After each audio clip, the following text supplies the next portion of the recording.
Hello everyone, welcome to the Bay Area's famous Napa Valley region.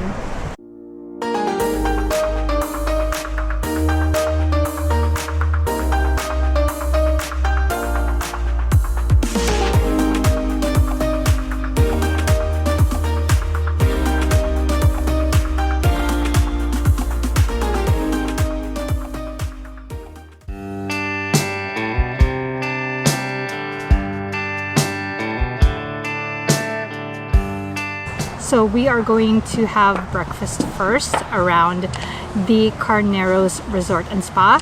They have an associated restaurant called Boonfly, and hopefully we can get seated right away. We have reservations to 2 wineries today, which is pretty back-to-back, so we're gonna definitely have a big breakfast because we probably will not be able to have lunch until well after 2 o'clock.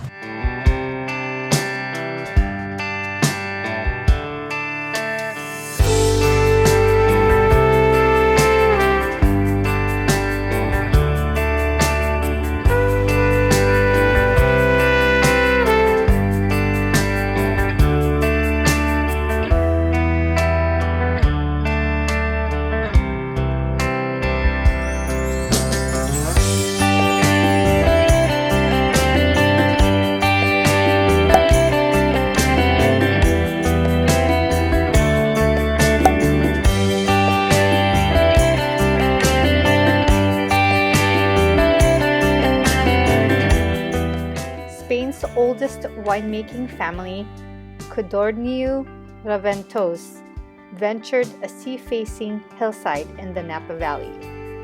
They opened in 1991 as Codorniu Napa, but the Artesa name was born in 1998.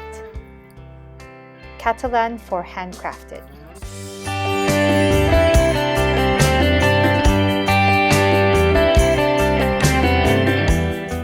The first winery that we are visiting is Artesa or Artesa. We actually have to find out how to pronounce the winery name correctly. But we are actually going to join a tour. I think the tour is about an hour or an hour and a half long. It's the Wine and Vine Tour.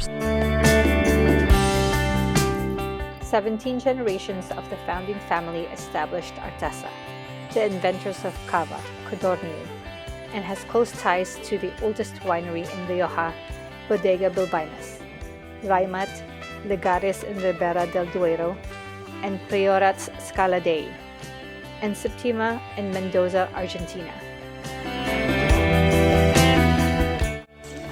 So the tour is underway and found out how to pronounce the name Artesa. And here they mostly grow Pinot and Chardonnay varietal grapes.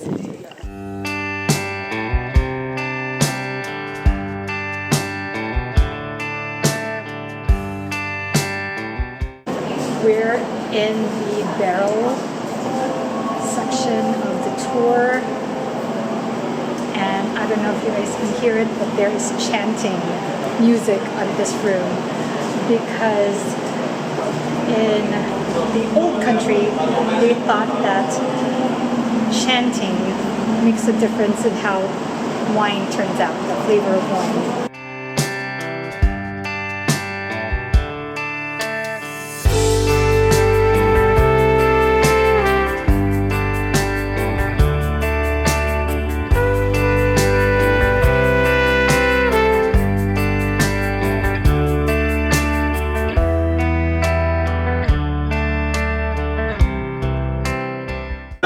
The tour took about 40 minutes long, and there is about 4 different wine tastings offered on the tour. We visited this winery before, but after watching the Netflix movie Wine Country, we were inspired to come back here again and explore it a little bit more. As I mentioned before, that reservations are recommended over walk-in availabilities because it gets really packed, especially on a holiday weekend. But the funny part was that I just reserved this tour midweek this week. Actually, when we were checking in, I found out on my confirmation that our reservations was actually for tomorrow, Sunday. Thank goodness that the tour wasn't full, and so they were able to accommodate us for today. Thankfully, the tour costs about $45 per person. Normally with the tour, there is a purchase discount. And for this winery, if you purchase 6 bottles, you get 10% off the retail pricing. And if you purchase a dozen or more, you get off 15% off the retail pricing. From the tour, we learned that these water fountain features is supposed to represent the spraying effect after opening a champagne or sparkling wine bottle.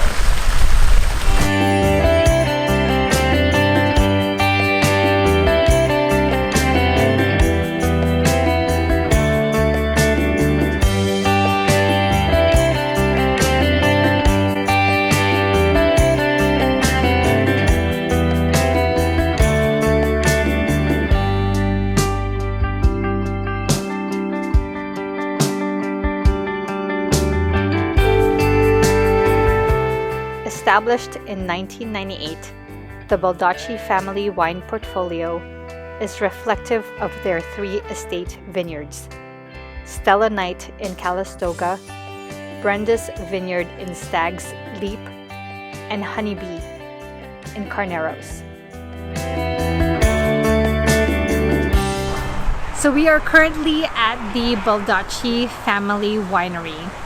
It is another one of the Netflix movie Wine Country inspired winery to visit. I've never been here before, and it is actually quite intimate around here. It is sitting on the Stag Leap district, which is a type of soil and environment that particular wine or a particular grape varietal flourish or grow. And for their packages, we are doing the pick 3 for $30, and I'm actually currently on my 3rd wine. It is quite small and very intimate, so it is definitely family friendly, and it has outdoor seating. I think it's only outdoor seating. I went inside already and there's not much room in there. So on a day like this, which is breezy but fairly warm-ish, it's just nice to enjoy the day. You must make an appointment. There are no walk-in type of wine tasting. So I have a confession to make. I think I'm a little drunk already because I can't feel my toes.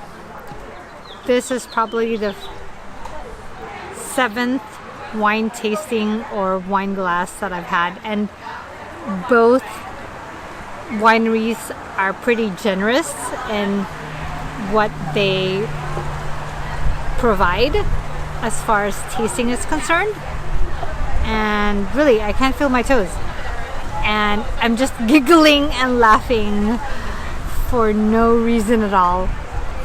We had asked the hostess where Netflix's Wine Country movie was shot in the property, and she said it was actually here on the Red Barn. My thoughts is that the Antonio's Pizzeria scene was shot inside.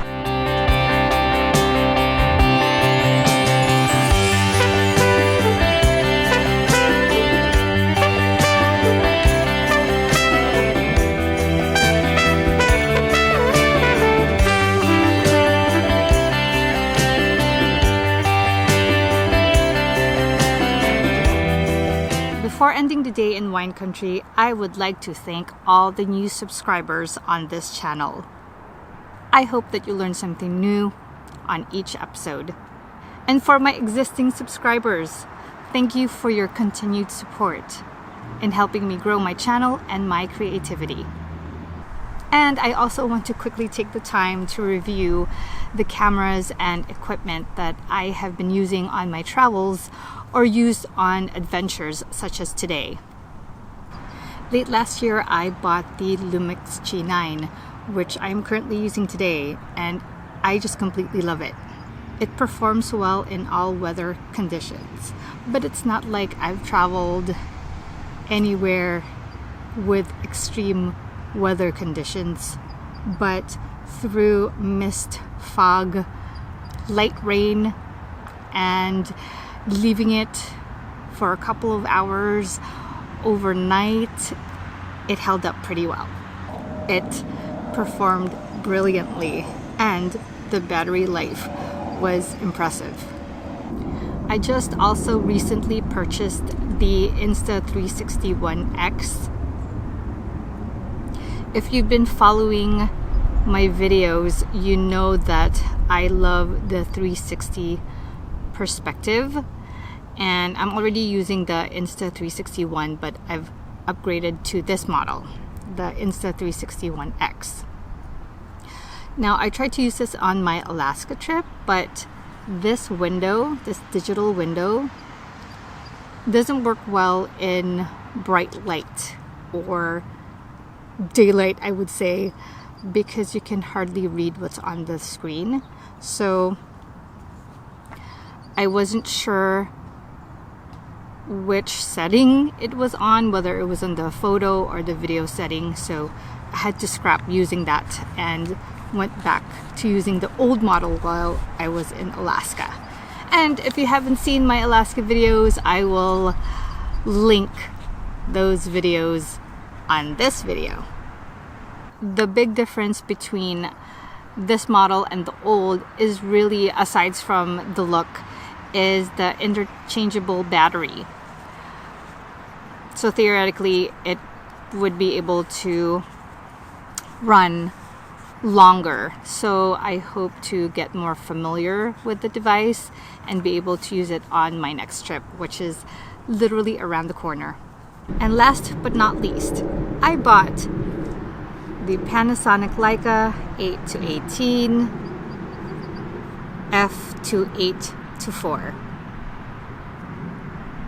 I thought long and hard about purchasing this lens.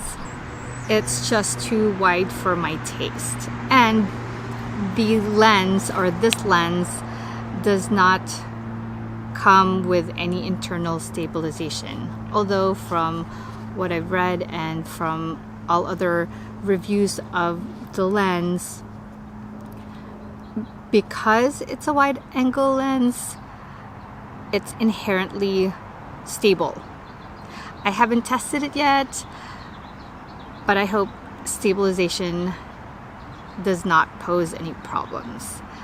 So far, vlogging with the 12 to 35 millimeter has worked out for me, but having a little wider field of view, I think, lends itself to capturing landscapes. But I do have the concern of focusing on a distant subject or something further along. With the 8-18, it has a shorter reach. Although I haven't really had to use the telephoto end of my 12 to 35 much when vlogging. It's only when I'm using it as a regular camera that I use the telephoto. And I do love the fact that it is so petite and light. On those review vlogs that I've watched, it looked humongous on screen. Or when attached to the GH5 or the G9. But no, It feels sturdy in the hand even though it's light. And as I've mentioned, my next trip is literally around the corner, and that is going to be to Kauai, Hawaii. I will be going with my siblings, which we actually haven't taken a family trip together for a long while. So I'm surely going to bring all my toys with me. Alright, I think that's enough information and news for the day. So please click on that big thumbs up button below if you like the content of this video. And please continue to tune in every week for new vlogs. So don't forget to click that subscribe button below. But for the latest and greatest real-time adventures and information, check out my Instagram page at Asset Images. So from my mind side to yours, definitely more to come with exciting travel plans still in the horizon. Thanks for watching.